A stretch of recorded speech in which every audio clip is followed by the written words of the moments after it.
see us get our no rear brake action. And you guys have a lot of ruts out there that are able to hold you, so it should be pretty comfortable for you guys to roll into our ruts a lot quicker than what we're used to and continue to let the wheels carry. Austin, for you, do what you have to do to figure out a way to manage a higher rev around the entire track. Okay, yeah. I do want you to work on the, obviously we're doing no rear brake, that's a given, but we got to figure out a way to get your bike going. Okay, yeah. So but for everybody else, well, Haley specifically, but this applies to everybody, since we are doing no rear brake, really focus on where your feet are at. Okay, because you're not going to be moving them.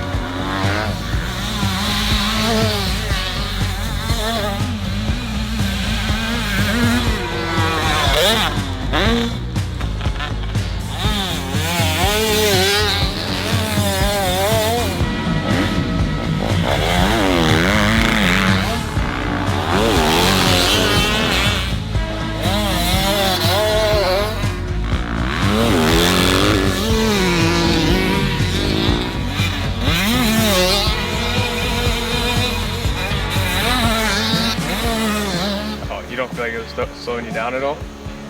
Not really. What if you tried it with, did you try it at all without it? I tried the outside without it, and I kind of was the same speed, but I'm just guessing because I was the outside.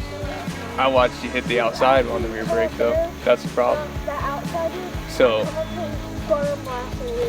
what I guess that's why I felt the same. All right. Well,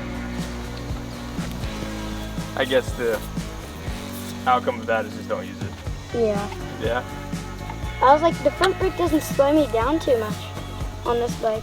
Like, just squeeze down a little more. Yeah, because I'm always used to like. No rear brake means what? No rear brake. No rear brake. You know, so if you can get yourself to get in that habit of being on the balls of your feet and picking your foot up to brake, and then picking your foot up and placing it back where it goes, then you will kind of do away with that problem of where you slide forward, brake, and then forget to slide it back. Now I'm on my arches or my heels instead of the balls of your feet. So, and it's a little easier, I think, to kind of manage how much pressure you're getting that way too. Something to work on. Billy, no rear brake this time, anywhere for you, okay? Got me? I feel like, is there a way to take it off? Oh yeah, absolutely. That's what I was gonna say when I was watching you. I was like, next thing is we gotta take Billy's rear brake lever off. But we can definitely do that. That'll be the next thing. Or you can just not use it. Yeah, I think I'd rather do that. Alright, Billy, no rear brake, okay? Let's apply it this time everywhere. You do whatever you have to do to manage the fact that you don't have a rear brake, okay? Okay. Got me? Yep. Alright. Another reason for that too is, who knows, you might race and you lose your rear brake in the race. I've seen it happen. It seems like more so nowadays than I remember in years past. It happens. Maybe rear brake goes out. How do I manage this?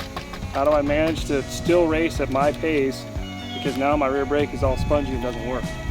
It may happen, so good reason to prep for that, so you're prepared when it happens. This time out, let's focus on feet on the pegs, okay?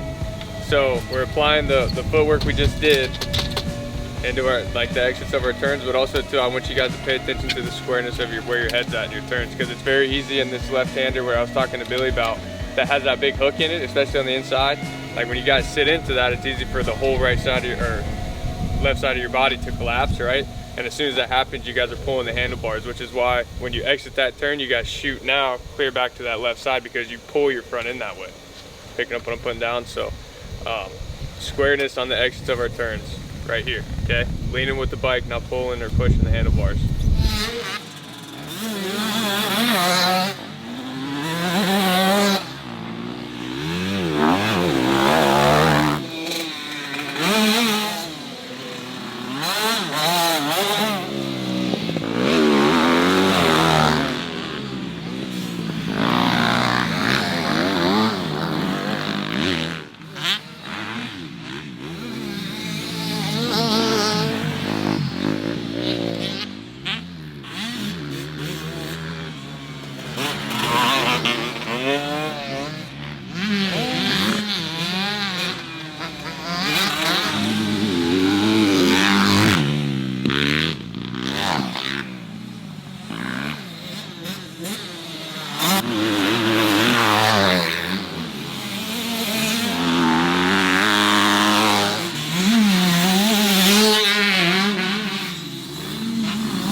No. Are you telling me the truth? Yep.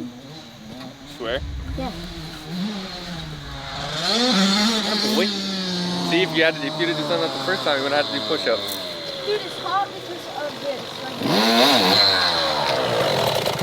this. See, I know what you're saying, but last time Billy said the same thing, but he did the same thing. His was warm, but his burnt me. Yours just burnt me. I don't know if it was the standing, if you're just managing the feet on the pegs, or whatever the case may be, but you were able to do it lap after lap. I felt a lot better. I don't know what I did, but it just felt like I was like... You stayed standing a lot longer. Yeah, I dragged my case one lap in it. That I Why did. do you think you fell? Because that's kind of a prime example. I don't know, I leaned over too much. And I didn't have my leg out either, so it was like, I was like off balance.